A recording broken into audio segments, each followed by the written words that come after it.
Hey Guardians, I'm back. Have you missed me? Oh, no. Okay. I don't like where this is going.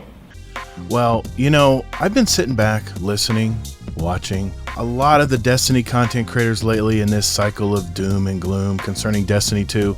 I've just kind of gotten used to it. It's something that happens every season, and I've been around a long time, and it's just kind of par for the course. But something just feels off this time around, and it's got me not worried, but let's just say some of my optimism towards Destiny has been a little in doubt lately. That moment when a kid realizes that Santa Claus and the Easter Bunny are not so magical after all. Sorry, spoiler alert. So if Bungie truly wants this game to live beyond the final shape, then my hope is that they hear about or see this video, as I think there's some good ideas that can make a difference in attracting and, more importantly, keeping the player base coming back for more. Now, the things I'm going to mention here in this video are not a complete list and certainly may not totally fix the game. I'm not a developer, I'm just a guy that likes to play Destiny. But, things that might just right the ship and get Bungie back on track. And these ideas are from just decades of my gaming life that kept me engaged and coming back day after day when I played those games. Before I get into it, I need to mention here that these ideas originated from my podcast, Guardian Downcast. The links will be in the description down below if you want to know more about that. And you're going to hear some excerpts from the podcast. I also want to express my special thanks to my past guests that have engaged in these conversations with me. Now, I've been known to speak out some crazy ideas and predictions about Destiny, but these just make sense to me. Okay, number 1. Destiny has a loot incentive problem. But more than that, players, in my opinion, they want to express themselves as individuals in the game, and the way Bungie fixes that is with flair. But here's the thing where I think they can really keep people involved in this game. What happened in Festival of the Lost this season that made people play the game? It was that damn memento. Memento, yes. I was not planning on playing a lot of Festival of the Lost. I was going to play my normal stuff, but once I saw that I could get this Triumph done and get this memento that I can put on any of my crafted weapons, I played a ton of this game. When I was thinking about what kept me playing Call of Duty for 10 years plus, it was the weapon skins. What if Destiny went all in on the crafted weapons angle here, opened up a lot more of the world that's open for crafting, and then if you have that Psi Hermetic that you really love and you want to craft it, it's available. You can go to the Throne World and craft it. And then what if, after you reach a certain point on the weapon level, you unlock a memento for it? If they opened it up and went all in on weapon crafting and offered these mementos for several different, let's just say a checklist of accomplishments with that gun. You get 50,000 kills with that gun in the Crucible, then you unlock this crazy gun skin or this crazy memento. It's potato. It's a gun skin. And, you get a special name, a badge on the gun and stuff. I think this, all I can do is speak on what gets me excited about grinding in Destiny. That would be it. If you had mementos for a bunch of different things for a certain amount of kills or getting headshots with the gun, like the diamond camo in Call of Duty, you would get a camo just littered with diamonds. And people saw that camo and they're like, this guy is a headshot god with this weapon.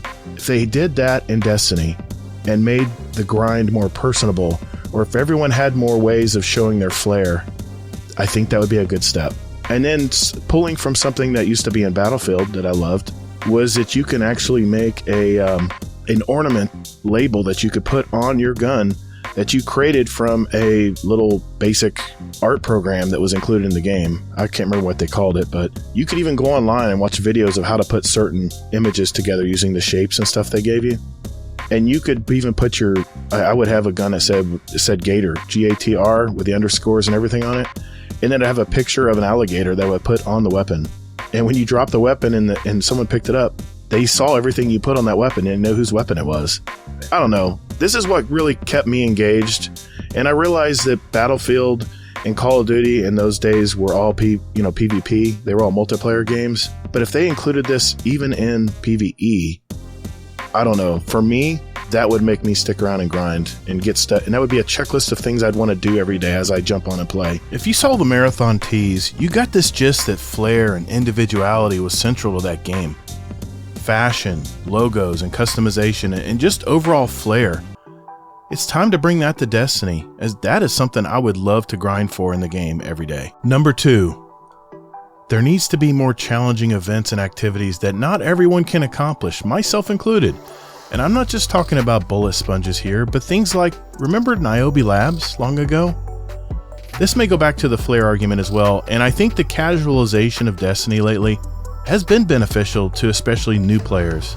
But we need something to keep dedicated Guardians engaged or newer Guardians to aspire to. And more importantly, award aspirational loot for just such accomplishments. That's a long tangent. So No. I'm following you. I want to ask you something though. Now that you're on that subject, do you think the rewards are aspirational enough for those higher level content, or could they improve them more? Could there be more elite gear that maybe not all players can get? Yeah, so I think that could be answered, two different ways. Some of it is, some of it isn't. Part of it, for me, that isn't, is going to be the armor pieces, right? Because if you're looking for max roll armor, you don't need to necessarily get it from that activity, especially with transmog in the place it is now. If you want that look, transmog it, make your armor look like that. Right. I infuse my armor season after season. Right now, without the power creep, I don't really have to infuse anything. But I keep the same thing. I might change my ornaments around based on what I want to look like at the time.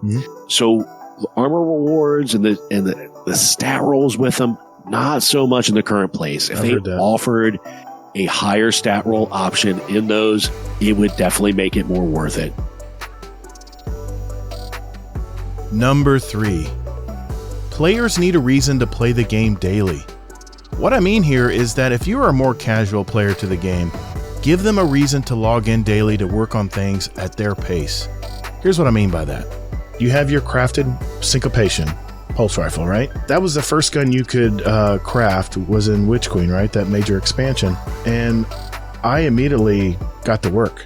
I had something to do every day, Cyn. When I jumped into the game, I grabbed my syncopation. I said, okay, I need to get more kills so I can level this gun up. And then once I get to level 17 or 20, now I can put that unlocks all the perks. I think if they included these mementos and were able to apply them on anything in game, I think people would grind for this stuff, especially if it was sexy looking, man.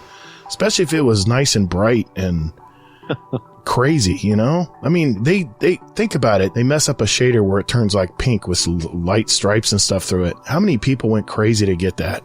That brings me to my next point, especially if we have a long season coming up, is let's extend the season pass bar. They'd already do it in Iron Banner. They already do it in all the vendors right now. Once you reset that vendor, you have a whole new set of loot items, right? Including in Iron Banner, which is always a really cool shader that I'll bust my butt to get, especially if it looks good on my Warlock. But why are they limiting the season pass to 100 and then only giving you an Eververse engram, which I've already told you what I get from that? Why not put materials spread out throughout? Maybe have another really special ornament for your chest piece at maybe 200 right before you reset, right? Because they give you what? They give you 2,000 bright dust when you hit 100, I think. It's been a while since I've been there, but if they only extended the season pass bar, instead of getting a simple engram for every 5 levels, it makes perfect sense to do what they're already doing with all the vendor engrams right now. Number 4, we need a significantly better game activity. The repetitive seasonal game loops just don't get me excited anymore. It's time to step it up, Bungie.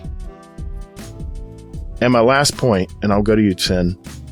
Where's the Horde mode? Where's the Horde mode with leaderboards? And have special power-ups like Call of Duty does it.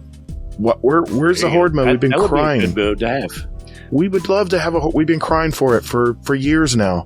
If we're talking about extending, if we're going to have to go a 7-month season here, these are great ideas to at least keep us busy doing something.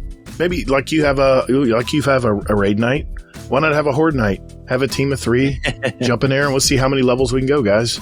We used to do that till 5 a.m. playing Call of Duty, man. It was so much fun. Bungie tested it out. What was it? The Haunted Forest or the Vex, where it was the Vex Forest or whatever. Yeah, but you hit an end.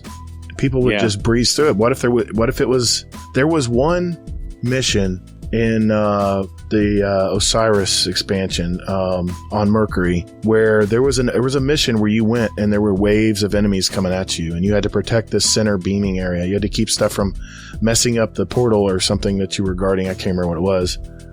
But even though that was not... Battlegrounds was like that. Yeah, Battlegrounds is kind of like that too. Yeah, exactly. So they've already been dancing around it.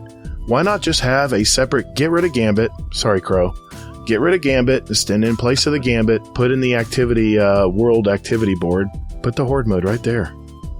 Let me ask you something. Why does Call of Duty still sell so many copies today?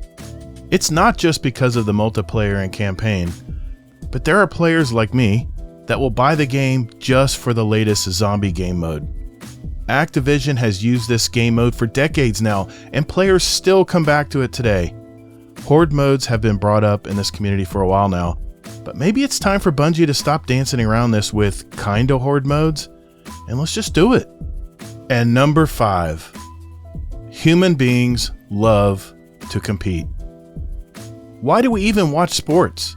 The Olympics, or even reality TV, for God's sake? It's because we like to compete. And you got to have leaderboards, especially for interclan. You can, God, man, all the years of playing zombies, I would be battling against a buddy of mine who was in our clan, and we would go at it every day after work. I'd come back, and I've told this story before. Come back.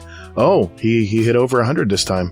So it's 101 for me today. Let's go. Let's get to work. And even though that was a solo thing I was doing, you could easily do it with teams as well. And people love leaderboards, man. They want to compete. I go to that Destiny, was it D2 armor picker? And they have this prep list. And everyone has like a score based on how many materials they have collected and stored bounties and stuff. And I'm always looking at that, and I can always go, there's a little switch where you can go and look at your clan or your friends list, and then you can see who's hording and who's not. And it gives you like the top 10 people, and it's always so fun to look at that. Leaderboards have been needed since the game came out. Nearly every game has them, yet Bungie hides or omits them completely. Why? We are gamers, and we like to compete, especially for bragging rights with our friends. Now, for those of you who stayed to the end of the video, because you know half of the people who watch videos just zip out. I never understood this. Why not get the information from the video and then zip out? Anyway, for you that stuck it out, I'm talking to you guys. I love you guys. But here's 2 more suggestions as little bonus items that I think you might, I don't know. Maybe you might like it, maybe you might not. But I'm throwing them out there anyway. Steal them, Bungie. Steal them. They need to bring more earnability in Bright Dust. I've said this several shows ago, and I'm going to say it again. They need to bring it back to the early Destiny 2 levels, where if we dismantle that 10th Sparrow we got from an Eververse Ingram at level 105 on the Season Pass, we're going to get some Bright Dust for that, not just Legendary Shards and a little bit of Glimmer. You know what I've been doing lately, Sin? Every time I'm at 180 on my Season Pass now, every time I hit 5 on the Season Pass past 100, I actually record what I get when I turn the Ingram in. And 9 times out of 10, one time I got some Bright Dust, which was awesome. It was 250 Bright Dust. But 9 times out of 10, I either got a Ghost, a Projection, or a Sparrow that I already owned. So if I'm working to get that Ingram, give me some Bright Dust back if I'm not using what you gave me, or I already have it, or already own it, or it's a legendary ghost. I have my ghosts are all exotic. I don't need any legendary ghost. I got a beautiful exotic ghost, you know? Another thing I think they could do for Crucible, and Princess is gonna just giggle when she hears this, Crucible needs a theater mode. Crucible needs a theater mode, because people who want to try to get better at playing Crucible, all they can do is record the game, right, on whatever console or PC they're using, or game capture software, capture card, whatever. And all they can see is their perspective of the game. And yes, it's very valuable to go back and look and see what you did wrong playing a game and why you got killed here, or maybe you should have done this, maybe you should have gone this way instead of this way. Look at all the enemies on the map here. You should have gone the other way. There's a million ways to learn there, but what if you could free float the camera in-game, or better yet, switch to the enemy side, which you could do in Call of Duty, and actually say there was a guy on the other team that was just had your number, man. Every time you turn the corner, he just got you every time. Be nice to flip to that user in the game and watch him play the game and see how stupid you were being or how easy he was being able to shoot you. You know, I believe Destiny has so much underutilized potential, and hopefully they'll see that before it's too late.